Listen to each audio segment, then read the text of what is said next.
Tinokuganudza iwana Mhanduwe tabeduka nonhau dzomanhoko zozuwa ro20 nosere mwedzi uno waGunyana. Kuhwira imba yaishandisiwa noMDC yavatsvangirai yoHarvest House kuri kungoenderera mberi. Kubva nozuro nanyasi wechidiki wari kundoti tatora pokare muzinda wedu. Paribe ari kunyatsoziva kuti zvii zviri kutora nzvimbo ipapo. Wamonzora wari kunongedzerawo kuti wachamisa ndo watumira wechidiki. Uko wechidiki wari kuti isusu tiribe watiri kutsigira pawawiriwa asi tabatanidza bato redu kuti riite chinhu chibodzi. Heno kuti zvichamira sei tichakukunyepai.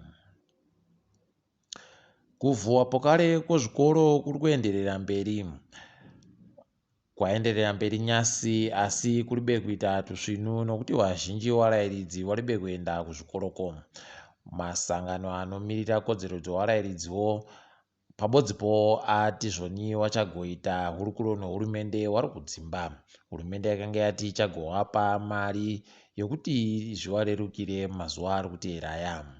Paribe chawaita kureketa kuno. Ivo warayiridziwa wari kuda mari inosvika $500 omadhora okuAmerica pamunhu mubodzi pamwedzi. Kambani yoRafaji inogaya simende yati iyo ichagoita kuti ivhure imwe fekitari inogadzira simende yakasanganisiwa nomavhu nomatombo kuti igotengesiwa yakadaro. Kwaisi fekitari iyi ichagoja mari inosvika $200 million nezviuru 200 zvomadhora okuAmerica. Wati wachagoda kuti zviite kupera kwegore kuno itange kusenza. Kwaye kuno wamwe wechidiki wakangwarira wakavhura chinhu chopafoni chokuti vanhu vagokwanisa kuwana minda. Wati chinonzi icho Umoja Lens App chiri kutobatsira wazhinji kuti vagoboya minda yekuseenzesa.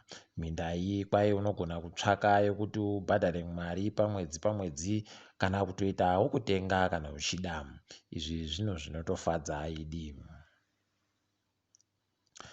Kunyika yoMandau kwaita nyahwa. Mumwe mukuru wavo anonzi Profesa Clifford Simango kwaiye akapfa nozuro. Paribe aziva chakomugwarasha chiribe kunyepiwa wazhinji. Kureketa kuno nyika yese yeMandau iri kuchema nokuidi. Clifford Simango uyu akanga anyora bhuku rodura mazwi rochindau. Izvi zvibasa rinototipawo noshungu nesu kuti tigoitawo redu mabuja. Kuoma kwakaita upfumi munyika kwaita kuti wazhinji wareke kugodya nyama. Nyama yemombe iri kudyiwa zvishoma kureketa kuno mugore rapfuurari. Gore rapfuurari kwakaurayiwa mombe dzakaderera dzinongosvika 100 bedzi rezviuru.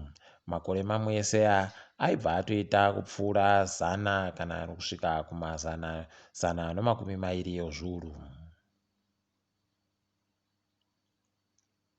Nyasi watongi wedzimhosva waitiwa bvunzo dzokuti wagowana basa riripo kwaye ndorokuti wagoita wanotonga mudare guruguru ronyika rozvobumbiro romutemo. Kwaye anonzi mutongi Garwe aribe kana chisvinui chaareketa nyasi zvatonge zviri kutonyadzisa.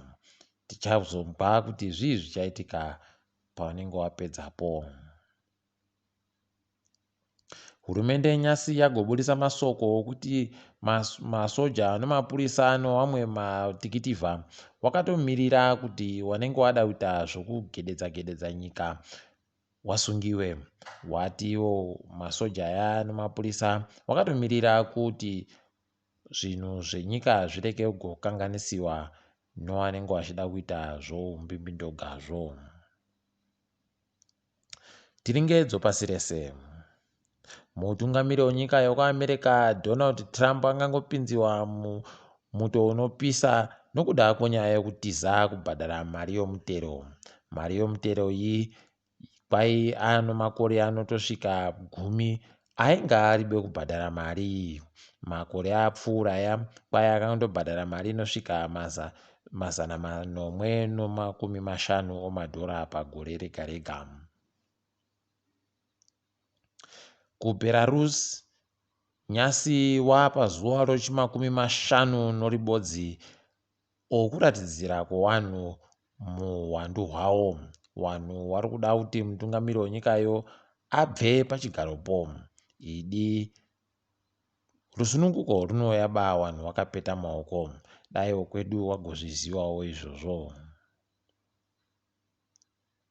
KuKenya kwaita mukuru agere hunde yevatongi achinjanisa kubvenganisa vatongi vanosvika 42.